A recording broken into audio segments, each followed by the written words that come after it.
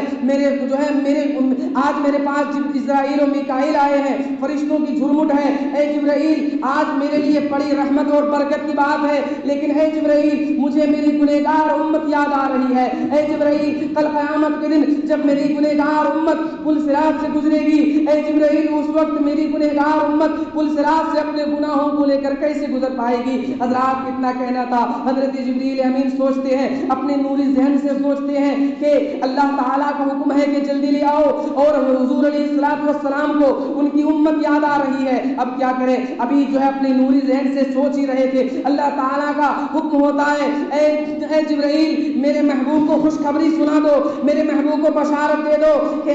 محمد صلی اللہ علیہ وسلم کل قیامت کے دن آپ کی امتیوں کے ساتھ آپ کی امتیوں کو اللہ تعالیٰ پل صراط سے ایسے گزار دے گی کہ انہیں خبر بھی نہ ہوگی. سبحان اللہ. سیدی سرکار اعلیٰ حضرت نے کہ پل سے اتار راہ گزر کو خبر نہ ہو, جبریل پر بچھائیں تو پر کو خبر نہ ہو. حضرات حضرت جبریل امین کے جو ہے حضور علیہ السلام اب سرکار علیہ الصلوۃ والسلام جو ہے وہ سوار ہو گئے اور مسجد اقصیٰ پہنچ گئے اور یہاں امامت فرمائی. اس کے بعد آقا کریم صلی اللہ علیہ وسلم آسمانی دنیا میں تشریف لے گئے اور پھر جو ہے ایک کے بعد کر ساتوں آسمان کو عبور کر لیا, پھر سدرا پر پہنچ گئے. حضرات سدرا پر حضرت جبریل امین نے ہاتھ باندھ کر کے عرض کیا, یا رسول اللہ اب یہاں سے جانے کی میری طاقت نہیں ہے, یہاں سے آگے میں نہیں جا سکتا ہوں, یہ میری آخری جو ہے حد ہے, سرحد ہے, میں ایک بال کے برابر بھی اگر آگے بڑھا تو میرے پر اللہ کی تجلی سے جل کر راکھ ہو جائیں گے, اب میں یہاں سے آگے نہیں جاتا.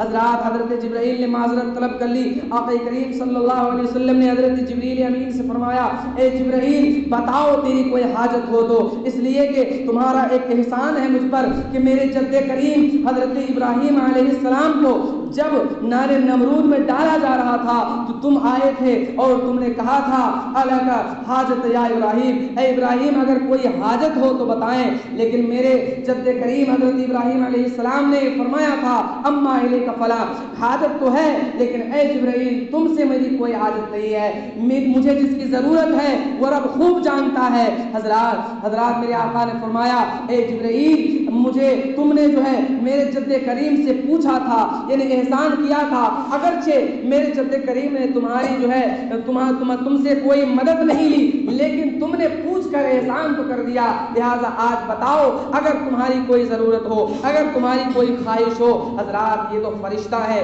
یہ تو فرشتوں کے سردار ہیں, اتنے اعلیٰ فرشتہ ہیں. حضرات انہیں کس چیز کی ضرورت ہو سکتی ہے, لیکن سنیے جو حضرت جبریل امین نے کہا کہ یا عرض کیا, یا رسول اللہ صلی اللہ علیہ وسلم کل قیامت کے دن جب آپ کی امت پل صراط سے گزرے گی تو مجھے اجازت عطا فرمائے کہ میں اس وقت اپنے پروں کو پل صراط پر بچھا دوں اور آپ کی امت آسانی کے ساتھ پل صراط سے گزر جائے. اس لیے سیدی سرکار اعلیٰ حضرت نے کیا خوب کہا ہے کہ اجابت کا صحرا, عنایت کا جوڑا, دلہن بن کے نکلی دعائے محمد, اجابت نے جھک کر گلے سے لگایا, بڑھی ناچتے جب دعائے محمد. حضرات سرکار سیدی اعلیٰ حضرت کہتے ہیں کہ جب میرے آقا علیہ الصلوۃ والسلام جو ہے وہ پل صراط کے بغل میں کھڑے ہو کر یہ دعا کر رہے ہوں گے, رب سلم امتی رب سلم امتی, تو پھر حضرت جبریل کو جو ہے وہ پر بچھانے کی ضرورت کیا رہ جائے گی. اس لیے سیدی سرکار اعلیٰ حضرت کہتے ہیں کہ پل سے اتار راہ گزر کو خبر نہ ہو, جبریل پر بچھائے تو پر کو خبر نہ ہو. میرے دوستوں اور بزرگوں, میرے آقا جو ہے حضور علیہ الصلوۃ والسلام کو جب اللہ تبارک و تعالیٰ اپنے قرب خاص میں جو ہے وہ بلا لیا اور پھر اللہ تعالیٰ نے آپ کو بے شمار جو ہے وہ علم عطا کیے, ایسے ایسے علم عطا کیے کہ حضرات جو کچھ بیان کرنا تھا وہ آپ نے بیان فرمایا, جو بیان نہیں کرنا تھا وہ نہیں کیا. حضرات پھر آپ کو جو ہے اللہ تبارک و تعالیٰ نے فرمایا کہ اے محبوب ہم نے اپنی طرف سے تو بہت کچھ دیا ہے, اپنی طرف سے بہت سارا علم دیا ہے, اب آپ بھی تو کچھ فرمائیں کہ آپ کو کیا چاہیے, آپ بھی تو مانگیں. حضرات سرکار علیہ الصلوۃ والسلام نے تو پہلے یہ فرمایا کہ اے پروردگار عالم, اے میرے خالق و مالک, میں جو ہے پوری زندگی میں دنیا کے اندر تجھے یا رب کہتا رہا، میں مکے کی گلیوں میں تجھے یا رب کہتا رہا، میں مدینے کی گلیوں میں تجھے یا رب کہتا رہا، میں تجھے یا رب پکارتا رہا، چاہے وہ طائف کے بازار میں ہو، عکاس کے میلے میں ہو، چاہے وہ جو ہے وہ خیبر میں ہو، بدر میں ہو، یرموک کے اندر ہو، ہر جگہ میں نے تجھے یا رب پکارا۔ اے اللہ آج میری خواہش ہے کہ تو بھی مجھے اپنا بندہ کہہ کر کے پکار۔ یہی وجہ ہے حضرات کہ جہاں جہاں اللہ نے معراج کا ذکر کیا قرآن پاک میں، اللہ تعالیٰ نے لفظ عبد سے حضور علیہ الصلوۃ والسلام کو خطاب فرمایا ہے۔ آپ پڑھیں سبحان الذی اسریٰ بعبدہ، حضرات فاوحا الی عبدہ ما اوحا، فاوحا الی عبدہ ما اوحا۔ حضرات تو اللہ کے رسول صلی اللہ علیہ وسلم نے یہ پسند فرمایا کہ یا اے رب میں نے تجھے یا رب کہہ کر پکارا، اب تو بھی مجھے جو ہے اپنا بندہ کہہ کر کے پکار۔ معراج کے جہاں جہاں حکایت کو اللہ نے بیان کیا ہے وہاں اللہ تعالیٰ نے لفظ عبد لایا ہے۔ حضرات محترم دوستوں اور بزرگوں، پھر اللہ کے رسول صلی اللہ علیہ وسلم نے عرض کیا، حضرات حدیث پاک کے اندر ہے کہ ادن منی یا خیر البریہ، ادن منی یا احمد المختار، جب یہ جو ہے وہ صدائیں آنے لگی، اے احمد مختار قریب آئیے، اے افضل الخلائق جو ہے نزدیک آئیے، سرکار کا مبارک قدم جو ہے وہ بڑھتا گیا، سرکار اللہ تعالیٰ کے قریب چلے گئے۔ اور حضور علیہ الصلوۃ والسلام نے جب امتیوں کے لیے مانگا تو سرکار نے فرمایا یا اے الصالحون للہ والطالحون لی، اے اللہ جتنے بھی میرے امتیوں کے نیکوکار بندے ہیں ان سب کو تو لے لے، اور جتنے بھی گنہگار بندے ہیں ان سب کو مجھے عطا کر دے۔ حضرات کیا مطلب تھا کہ میں تیری شفاعت سے، تیری عطا کردہ شفاعت سے میں ان گنہگار امتیوں کی مغفرت کرواؤں گا، میں ان گنہگار امتیوں کی بخشش کرواؤں گا۔ میرے دوستوں اور بزرگوں، پھر اللہ تبارک و تعالیٰ نے آپ کو 50 وقت کی نماز کا تحفہ عطا فرمایا، جیسا کہ آپ حضرات نے جو ہے یہ سنا ہوا ہے کہ 50 وقت کی نماز کا تحفہ عطا فرمایا۔ چھٹے آسمان پر حضرت موسیٰ علیہ السلام سے ملاقات ہوئی تو حضرت موسیٰ علیہ السلام نے پوچھا کہ یا رسول اللہ تعالیٰ نے آپ کی امت کے لیے کیا تحفہ عطا کیا ہے؟ تو اللہ کے رسول نے فرمایا کہ اللہ تعالیٰ نے میری امت کے لیے 50 وقت کی نماز کا تحفہ عطا کیا ہے۔ میرے دوستو، تو حضرت موسیٰ علیہ السلام نے عرض کیا یا رسول اللہ صلی اللہ علیہ وسلم آپ کی امت 50 وقت کی نماز نہیں ادا کر پائے گی، آپ جو ہے اللہ تعالیٰ کی بارگاہ میں جائیے اور کم کرائیے۔ حضرات اس میں بہت کچھ راز ہے، بہت کچھ راز کی باتیں ہیں، میں ابھی جو ہے مختصر عرض کر رہا ہوں، انشاءاللہ پھر اس میں گفتگو کریں گے۔ اللہ جو ہے ایک کے بعد اگر حضور علیہ الصلوۃ والسلام جاتے گئے یہاں تک کہ 9 مرتبے گئے اور پھر صرف اور 5 کی 5 نمازیں رہ گئی، صرف 5 وقت کی نمازیں جو ہے وہ رہ گئی۔ حضرت موسیٰ علیہ السلام نے پھر عرض کیا یا رسول اللہ اور جائیے، آپ کی امت جو ہے وہ 5 وقت کی بھی نماز نہیں ادا کر پائے گی، آپ اور کم کرائیے۔ سرکار علیہ الصلوۃ والسلام نے سوچا کہ اللہ تعالیٰ کی عادت یہ تھی کہ اللہ تعالیٰ ہر بار 5 وقت کی نماز کو کم کر دیتا تھا، اب اگر 5 ہی رہ گئی تھی، اب اگر پھر جاتے اور 5 وقت بھی ختم ہو جاتی تو پھر تحفہ کیا رہ جاتا؟ اس لیے اللہ کے رسول نے فرمایا کہ اب مجھے اللہ کی بارگاہ میں جانے سے حیا آتی ہے، لہٰذا اب میں جو ہے نہیں جاؤں گا۔ لہٰذا اللہ کے رسول صلی اللہ علیہ وسلم نے اپنے امتیوں کے اوپر توقع فرمایا کہ میری امت 5 وقت کی نماز ادا کر لے گی، توقع فرمایا اور 5 وقت کی نماز کا تحفہ لے کر کے امت کو لا کر کے دے دیا۔ میرے دوستوں اور بزرگوں، میں جو حدیث پاک کے اندر یہ ہے کہ الصلاۃ معراج المؤمنین، اللہ کی بارگاہ میں جانا تو حضور علیہ الصلوۃ والسلام کی معراج تھی، اور جو ہے نماز پڑھنا یہ مومنین کی معراج ہے۔ میرے دوستوں اور بزرگوں، نبی علیہ الصلوۃ والسلام نے جو ہے وہ توقع فرما کر امت کے اوپر کہ میری امت نماز ادا کر لے گی تو 5 وقت کی نماز کا تحفہ اللہ کی طرف سے لا کر کے دے دیا، لیکن امتیوں کا حال یہ ہے کہ امتی 5 وقت کی نماز بھی صحیح طریقے سے ادا نہیں کر رہی ہے، 5 وقت بھی مسجد کے اندر آ کر کے اللہ کے سامنے اپنے سر کو نہیں جو ہے وہ جھکا رہی ہے۔ میرے دوستوں اور بزرگوں، میرے آقا علیہ الصلوۃ والسلام نے فرمایا کہ نماز میرے آنکھوں کی ٹھنڈک ہے، نماز میرے دل کی راحت ہے۔ میرے دوستوں اور بزرگوں، آج ہم لوگ اور ہمارا عمل اور ہماری نمازیں اور ہماری زندگیاں آج کیسی ہو گئی ہے کہ نماز ہم پڑھتے ہیں لیکن اس کے باوجود ہمیں اس نماز میں سرور نہیں ملتا ہے، نماز ہم پڑھتے ہیں اس نماز سے ہمارے قلب میں راحت نہیں ملتی ہے، نماز ہم پڑھتے ہیں لیکن اس نماز کا ہمیں ہمیں صحیح فائدہ نہیں پہنچتا ہے میرے دوستو۔ اس لیے نماز ایسی پڑھیں، نماز ایسی پڑھیں جیسا کہ پڑھنے کا حق ہے، جیسا نماز پڑھنے کا طریقہ ہے، جیسا ایسی نماز پڑھیں کہ جو اللہ تبارک و تعالی نمازوں کو قبول فرما لے۔ حضرات، یہ نماز بہت اہم عبادت ہے، نماز بہت بڑی عبادت ہے۔ آپ دیکھیں کہ اللہ تعالیٰ نے اپنے حبیب صلی اللہ علیہ وسلم کو معراج میں بلایا اور اپنا دیدار کرایا، اپنا جلوہ دکھایا، اپنی جو ہے وہ نورانی صورت دکھا کر کے پھر اپنے حبیب کو ان کی امت کے لیے یہ عظیم تحفہ نماز کا عطا کیا۔ لیکن میرے دوستو، آج ہم اس تحفے کی ناقدری کر رہے ہیں۔ میرے دوستو، آپ ذرا یہ سوچیں نا، ذرا یہ سوچیں کہ اگر آپ کو کوئی تحفہ لا کر کے دے، اگر آپ کو کوئی تحفہ لا کر کے دے اور آپ اس تحفے کی ناقدری کریں، اس تحفے کی قدر نہ کریں، تو مجھے بتائیے اس تحفہ دینے والے کو کیا اچھا لگے گا؟ اس تحفہ دینے والے کو کیا یہ بات صحیح لگے گی؟ ہرگز نہیں۔ تو پھر ہم نے یہ کیسے سوچ لیا کہ ہم نماز نہیں پڑھیں گے ہمارا رب ہم سے خوش ہوگا، ہم نماز نہیں پڑھیں گے ہمارا رب ہم سے راضی ہو جائے گا، ہم نماز نہیں پڑھیں گے اللہ ہمارے صدقہ کو قبول کر لے گا، ہم نماز نہیں پڑھیں گے غریبوں پہ ہم نے 4 کمبل بانٹ لیے اللہ قبول کر لے گا؟ یہ کیسے ہو سکتا ہے؟ میرے دوستو بزرگوں، اس لیے اس عظیم عبادت کی قدر کریں، اس عظیم عبادت کو دل و جان سے جو ہے وہ ادا کرنے کی ہر ممکن کوشش کریں۔ اللہ تعالیٰ کی بارگاہ میں دعا کرتا ہوں کہ اللہ تعالیٰ ہم سب لوگوں کو نماز پنجگانہ جماعت کے ساتھ ادا کرنے کی توفیق فرمائے، اور اللہ تعالیٰ ہمیں اپنے نبی صلی اللہ علیہ وسلم کی شان کو سمجھنے کی توفیق فرمائے۔ اب آپ حضرات کے سامنے ہمارے استاذ حضرت علامہ و مولانا مفتی سکندر اعظم صاحب جو ہے وہ بہت ہی بہترین انداز میں معراج کی حکمتیں اور معراج کے جو ہے نا وہ اصل مقصد حضور علیہ الصلوۃ والسلام کا کیوں معراج ہوئی، یہ آپ کو ضرور انشاءاللہ بتائیں گے۔ آپ ان کی گفتگو سماعت